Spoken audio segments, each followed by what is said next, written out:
What's on, ladies and gentlemen? My name's Ross, I like games, and today we need to take a little bit of a chat about a big bunch of patch notes which have been given out for Legends of Runeterra. We've had our first batch of nerfs and buffs and all of that, so it's time to take a gander.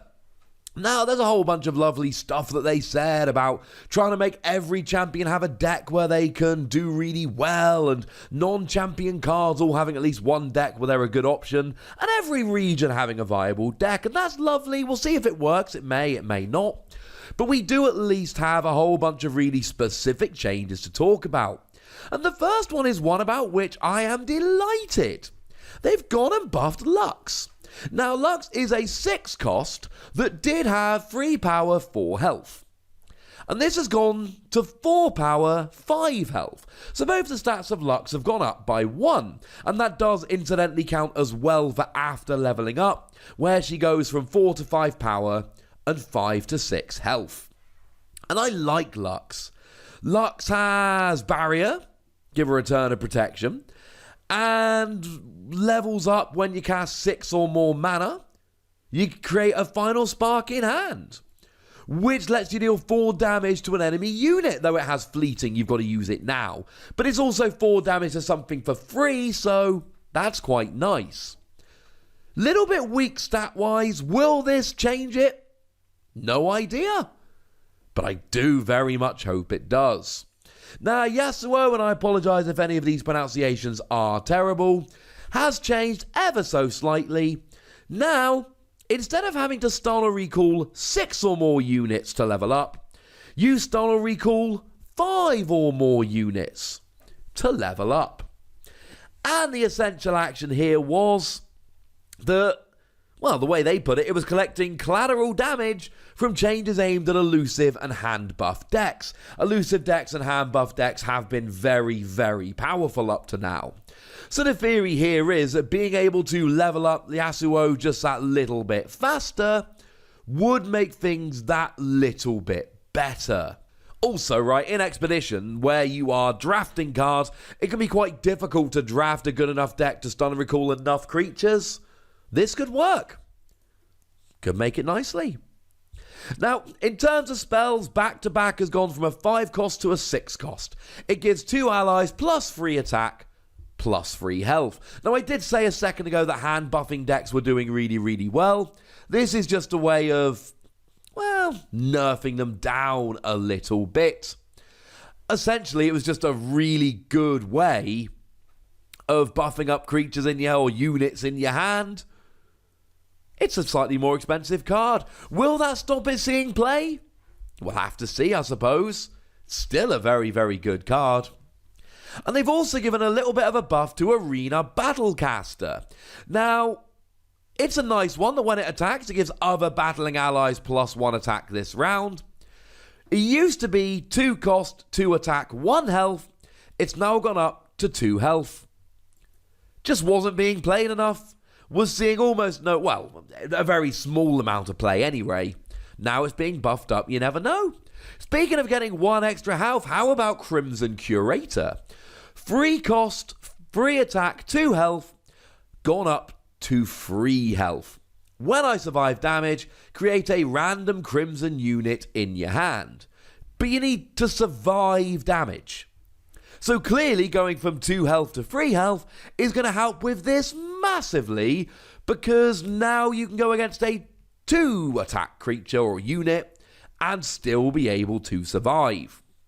Now, one of the really impactful ones as far as I'm concerned is going to be Deny, which has gone from a 3 cost to a 4 cost.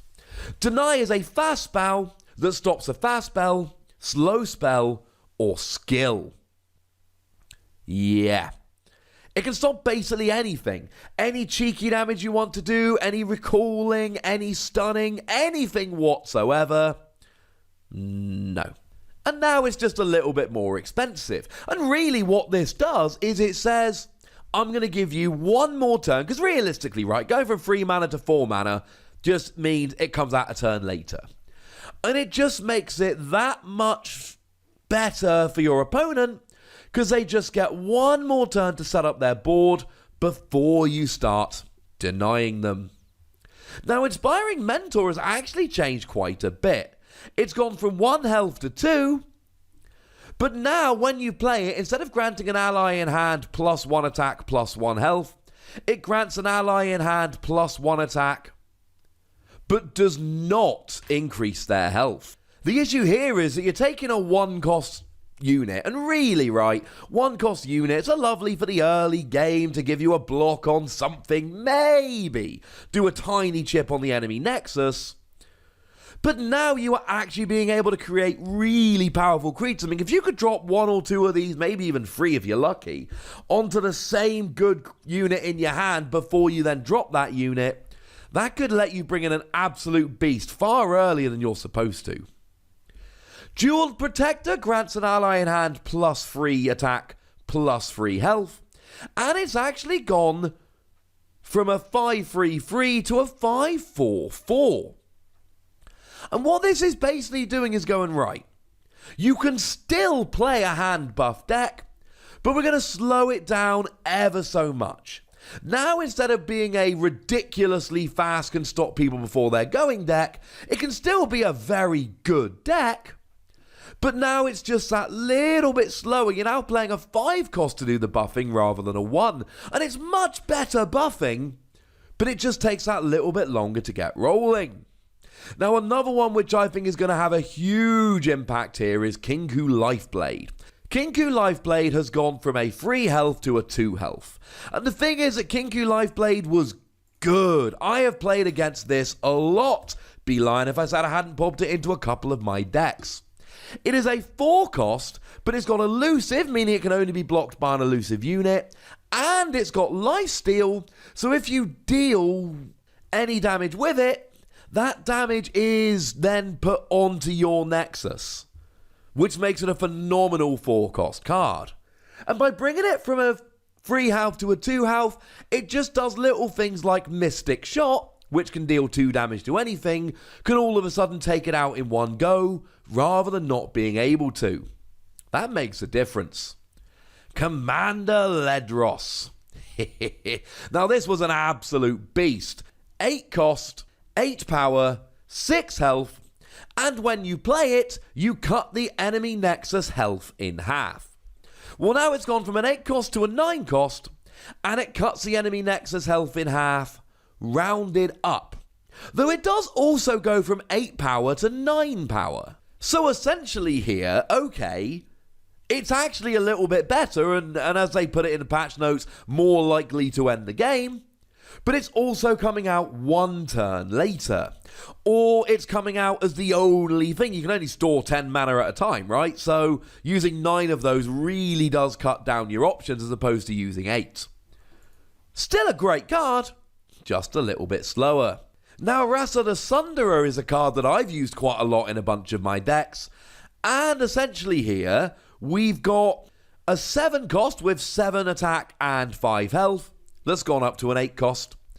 Now, it's also got Fearsome. Fearsome means it can only be blocked by a unit with 3 power or higher. Can be relevant in the later game. Sometimes by the time the later game comes, you've either got rid of all of their units or they've got bigger units that can stop you, but it's still nice to have. And when you play, you kill the 2 weakest enemies if an ally died this round. Yeah, that's kind of nice. If you could take out a bigger enemy and then drop Rhasa the Sunderer, that would basically be it. Again, all we're doing here is making it slightly more expensive, but it also makes it a turn slower. And that makes a huge difference. A huge difference. Essentially, it was coming out too easy and doing too well. Now, it's just that little bit slower. Now, Scuttlegeist is a card that I absolutely love.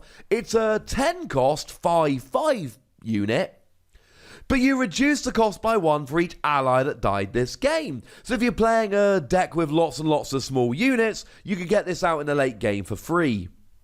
They've given it Fearsome. How lovely. So now it can only be blocked by units with power 3 or higher.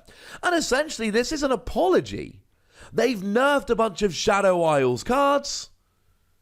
So now, hey, let's make this a little bit better so you can still play Shadow Isles.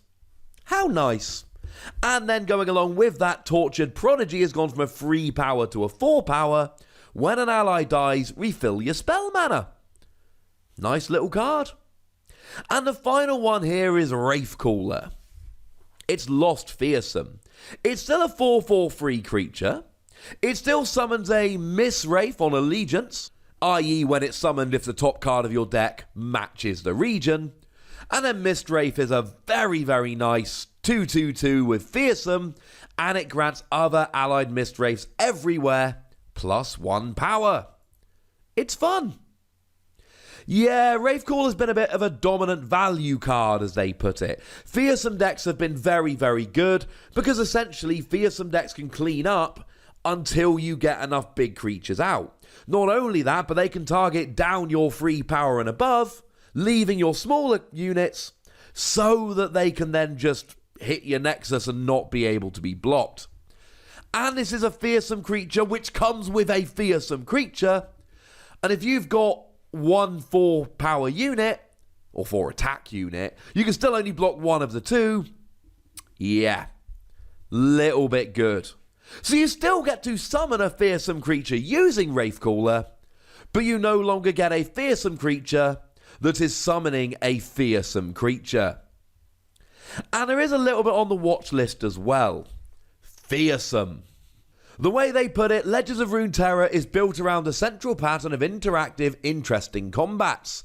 One of the reasons we were keeping an eye on elusive decks and ultimately made some changes is that when firing on all cylinders, they removed much of that interactivity.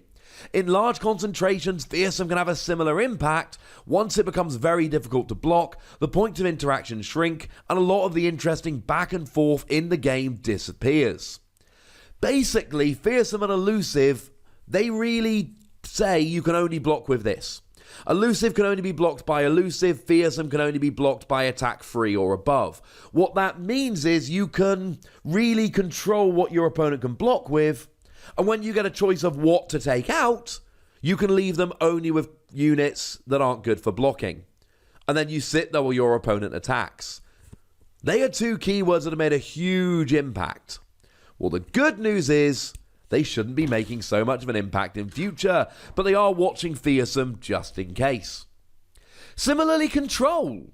Collectively, the card updates in this patch represent a general reduction in the power of tools that aggressive and mid-range decks have to combat control strategies, specifically ways to reach inevitability. While control decks haven't been problematic so far during beta, we'll be keeping an eye out to see if they've been overly powered up by these changes or their consequences. The deal here is that as soon as you start getting rid of aggressive decks, control decks, that is to say slower decks that limit your options, become way, way better. Will they become too good? Let's just say the people who run the game are watching, and they'll let us know. So there you go, ladies and gentlemen. Those are the buffs and nerfs that have happened to Legends of Runeterra cards in this first update. Let me know if these are the kind of videos you want, and when they do more nerfs and stuff in future, I'll be here to help you out.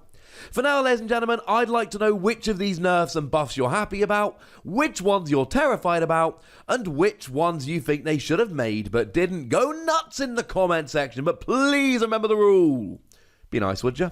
And then make sure you like this video, subscribe to this channel, and follow me on Twitter at the Wossy, where we can talk Legends of Runeterra and a whole bunch of other games. And please do make sure you're checking out patreon.com/PTCG Radio, where you can, well, support the channel, get some bonus podcasts, tell me what videos to make, things of that nature. But by far the most important thing, as always, look after yourself till next time, would ya? Thank you very much for watching. My name's Ross, and you've been watching Wossy Plays.